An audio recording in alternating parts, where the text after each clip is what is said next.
Assalamu alaikum, welcome to my YouTube channel ZS Graphics and I hope everything is alright.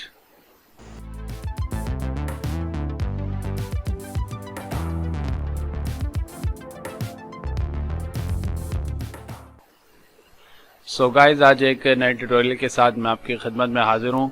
Previous tutorial में हमने देखा था clone stem tool को और इसकी प्रॉपर्टीज़ को हमने देखा था और इससे बहुत मज़े की चीज़ें बनाई थी। सो आज का जो हमारा टॉपिक है वो लेयर्स पर है।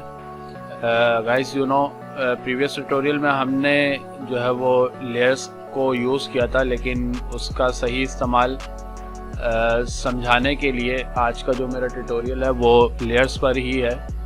यानी आज जो हम सीखेंगे वो लेयर्स की प्रॉपर्टीज़ को देखेंगे कि लेयर्स का इस्तेमाल किस तरह किया जाता है फोटोशॉप के अंदर। सो गाइस हम स्टार्ट करते हैं अपना टॉपिक। सो आप मेरी स्क्रीन पर देख रहे होंगे राइट साइड पर ये मेरे पास लेयर का पैनल इस वक्त यहाँ पे मौजूद है। इसको अगर मैं चाहूँ तो सेपरेट भी कर सकता हूँ, इसको ड्रैग करके मैं कहीं भी रखना चाहूँ रख सकता हूँ। अच्छा, ये लेयर्स का पैनल जो है वो कहाँ से हम ले सकते हैं? अगर मिसाल के तौर पे अगर मैं यहाँ से इसको क्लोज़ कर दूँ तो परेशान होने वाली कोई बात नहीं है। हम करेंगे ये कि आप यहाँ पर देख रहे होंगे टॉप पर एक विंडो का ऑप्शन आ रहा है। इस ऑप्शन पर जब आप क्लिक करेंगे तो यहाँ पर आपको लेयर्स का ऑप्शन मिलेगा। इसकी जो शॉर्टकट की है वो F7 है।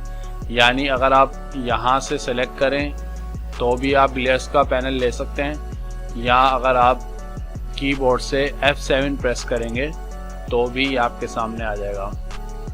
सो गाइस इसमें आपके पास जो है वो इस वक्त बैकग्राउंड मौजूद है। यानी हमने जो अपना आर्ट वर्क सिलेक्ट किया हुआ है, यानी आर्ट वर्क जो लिया हुआ है वो इस वक्त इधर मौजूद है।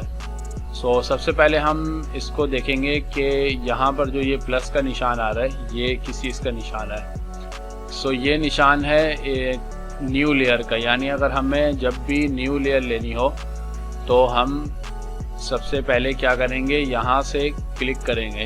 यहाँ पर जब हम क्लिक करेंगे तो ये न्यू लेयर हमारे पास आ जाएगी। अगर हम चाहें तो इसका नाम भी कुछ भी रख सकते हैं, ABC जैसे मैं रख रहा हूँ।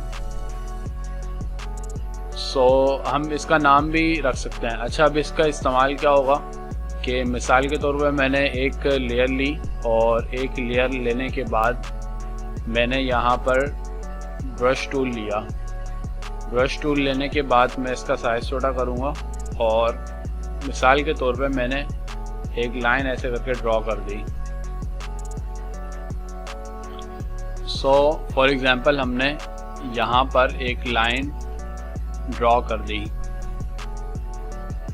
ये हमने लाइन एक ड्रॉ कर दी तो ये हमारा लेयर पे आप यहाँ भी देख रहे होंगे कि ये बहुत छोटा इसका थंबनेल है, लेकिन यह है कि आपको नज़र आ रहा होगा कि हम यहाँ पे जो भी वर्क करेंगे वो हमारे यहाँ पर शो भी होगा। अगर मैं इसको कंप्लीट येलो कलर कर दूँ तो यहाँ पर भी ये पूरा येलो हो जाएगा। सो ये हमारी जो है वो फर्स्ट लेयर हमने ली। अच्छा, सेकंड लेयर हम लेते हैं। एक और हमने लेयर ली और एक लेयर अभी हम नहीं लेंगे। इसी लेयर के अंदर रहते हुए हम एक और कलर लेंगे यहाँ से और उसको भी यहाँ पर ड्रॉ कर देंगे, पेंट कर देंगे।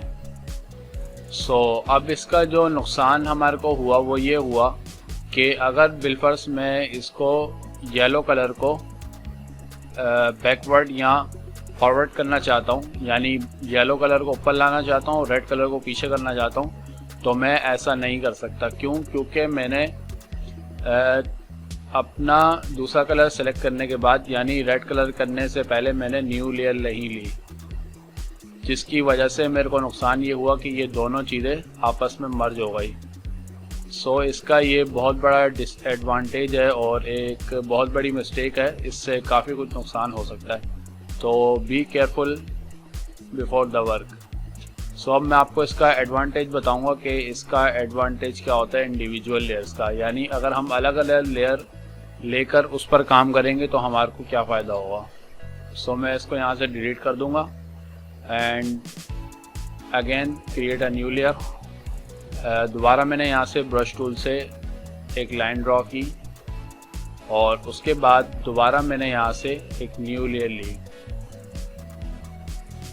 न्यू लेयर लेने के बाद मैंने दोबारा दूसरा कलर सेलेक्ट किया और यहाँ पर मैंने वो कलर ड्रॉ कर दिया। अब अगर मैं चाहूँ तो रेड कलर को फॉरवर्ड कर सकता हूँ। फॉरवर्ड किस तरह करूँगा कि मैं यहाँ से उसको ड्रैग करके जब ऊपर लेके जाऊँगा तो ये फॉरवर्ड आ जाएगा। अब ये इंडिविजुअल्स हैं, क्योंकि हमने ड्रॉ करते हुए अलग अलग लेयर ली थी। सो ये फ़ायदा है हमारे को लेयर्स का, इंडिविजुअल लेयर्स का हमारे को। सो आज का हमारा ये टॉपिक था।